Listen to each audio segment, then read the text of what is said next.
Hi, I'm Saiken, SaikenMD. I'm a Dr. Vtuber and internal medicine doctor in real life. You kind of answered this first one, but maybe you can answer it a little more in depth. My first question for you, as I take this shot, is going to be like, what kind of like doctor are you? And I know you said that, but like maybe like, did you like explain it more a little Okay, bit? So like, so because like I'm dumb, so I need like my handheld through like everything. Originally I wanted to do sports medicine coming out of, but I didn't match into physical medicine and rehabilitation, which is what that residency is. So I'm currently an internal medicine doctor. I'm in my 3rd year of residency, and I am going to be done in like 4 months. Okay.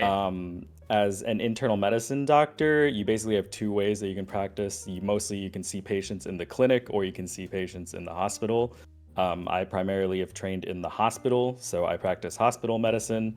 I take care of people from age 18 to 100. We got a little bit of the doctor background for you. I'm gonna ask some like usually how the night starts is I ask kind of like nice like easy softball questions that you take in like a college class. That's like like the icebreaker questions they always make you do. Oh my god. I have a lot of those, and then they get more cursed as they go on. So How many questions did you prepare? I prepared 15. It used to be 15? It used to be 20.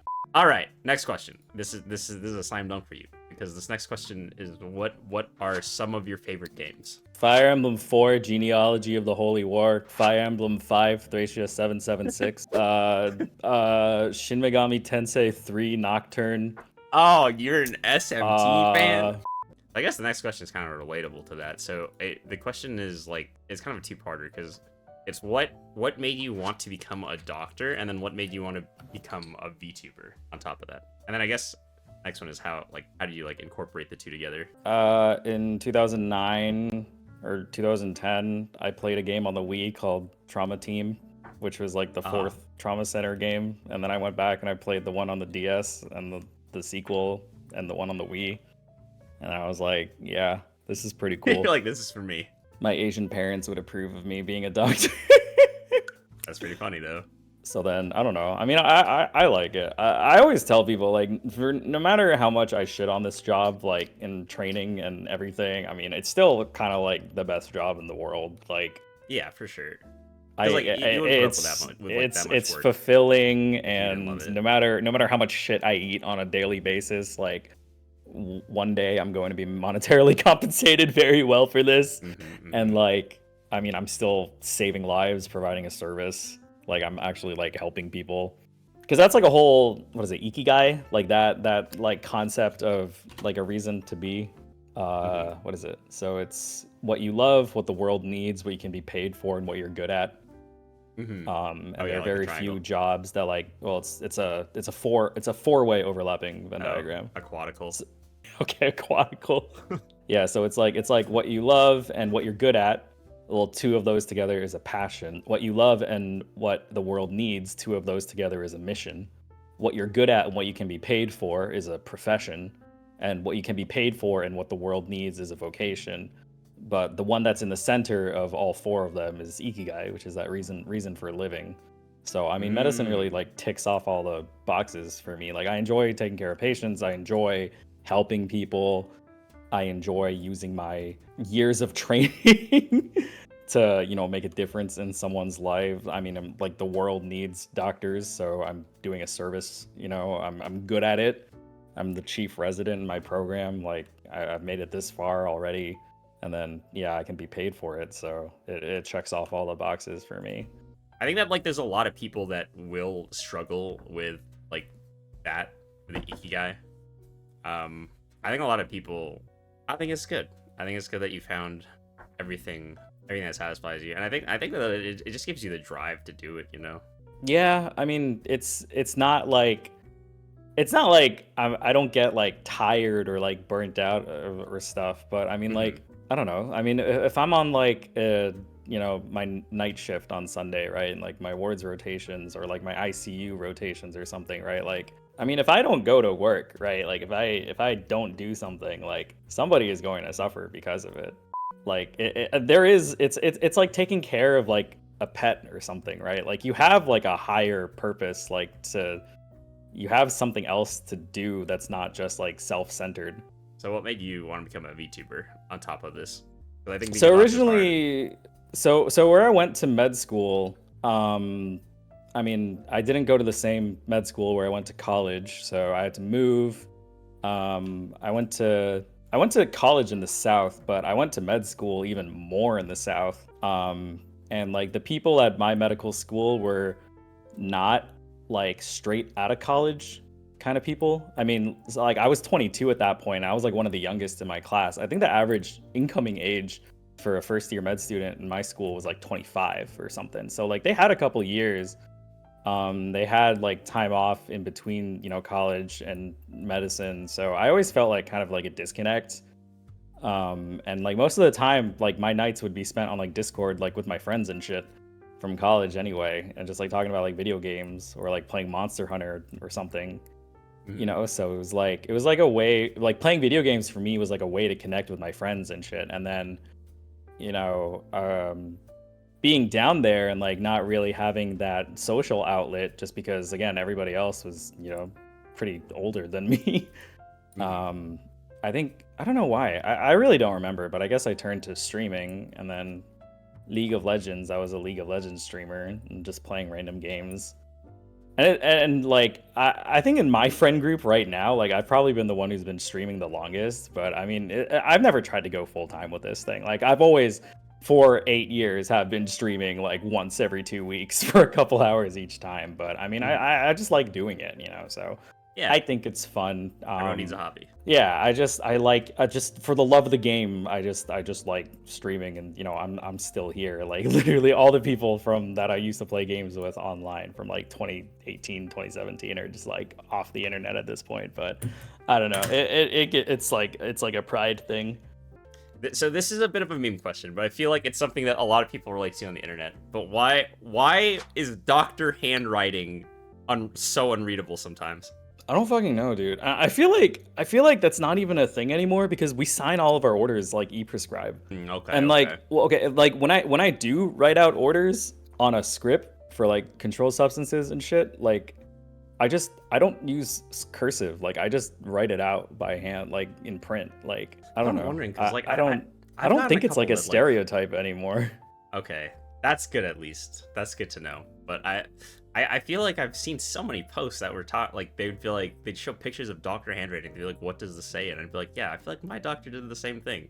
Yeah. But like, I feel like that's like a generational thing because this generation, like, we only have signed things on like when I prescribe a medicine, I literally click a button and it transmits to the pharmacy, and the pharmacist fills it out, and it's like linked to like my NPI number and stuff. So it's like, so it's better now. It shouldn't be a better problem going forward.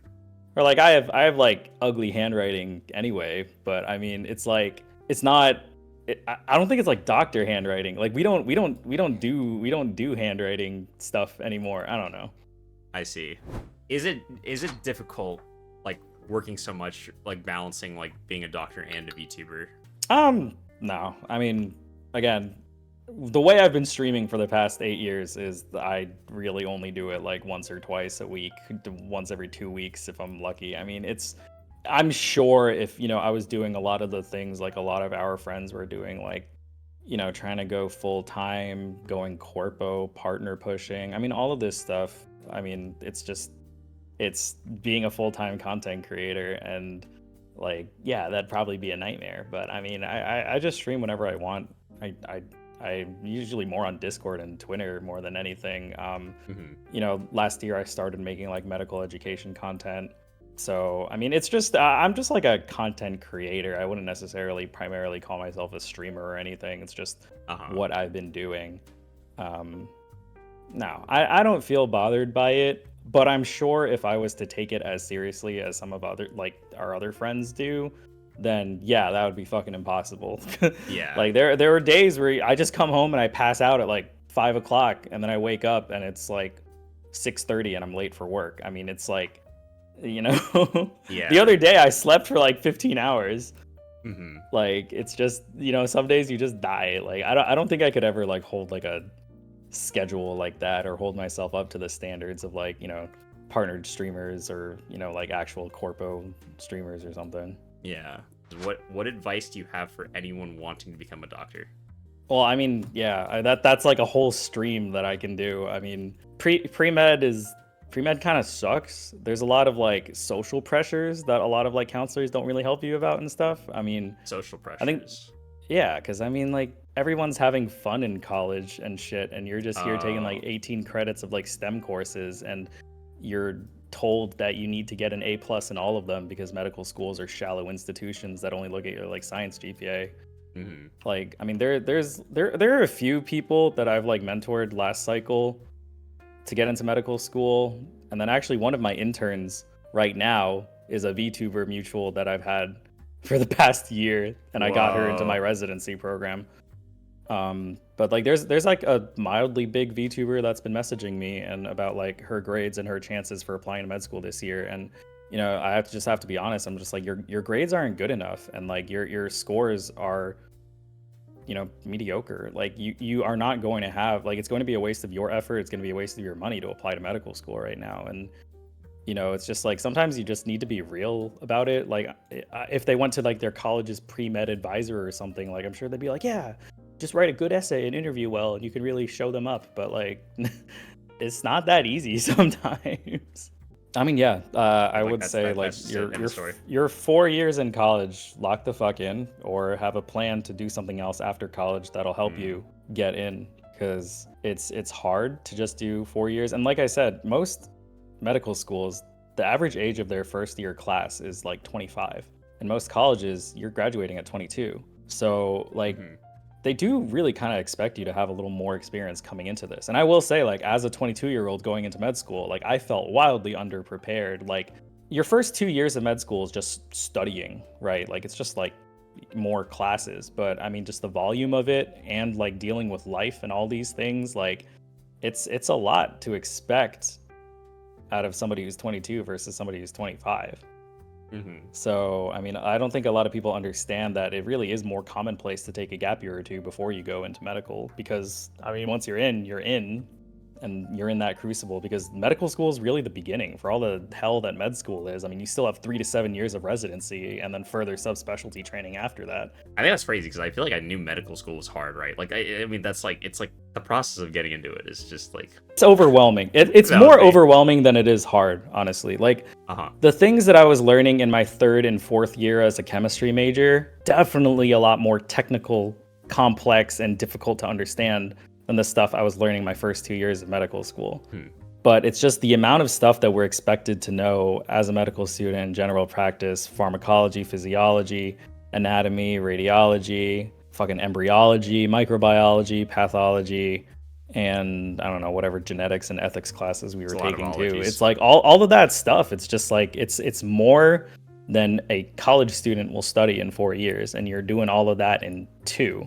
And that's where the difficulty comes from. I mean, the adage people say is medical school is like drinking from a fire hydrant. Like if you have other priorities in life, like that you don't want to let medicine, or you don't want to make medicine take a front seat in front of those priorities, then there's so many other career paths other than being a doctor for you to get involved in healthcare. That's some real shit right there. Or like Asian parents think about, you know, it's like doctor is the end goal. Like, and like the question that they ask, like if you I wanted to be a physician assistant, right? Why not a physician? Or if I wanted to be a nurse practitioner, like why not a doctor, right? Like it's like they think that it's like halfway, or like quitting halfway. Saiken, thank you so much for stopping by tonight. Yay. I appreciate you hanging out. Do you have any closing things you'd like to say to the chat? Twitch.tv/SaikenMD, Twitch.tv/SaikenMD, Twitch.tv/SaikenMD. Hang on, yeah, plug the Saiken Twitch. Everyone go follow Saiken, okay? Because I'm sure that like what we went over today is a 10th of the knowledge that Saiken possesses, and I'm sure, talking about Fire Emblem, of course, I'm sure that it's much greater in his stream. So please go follow him.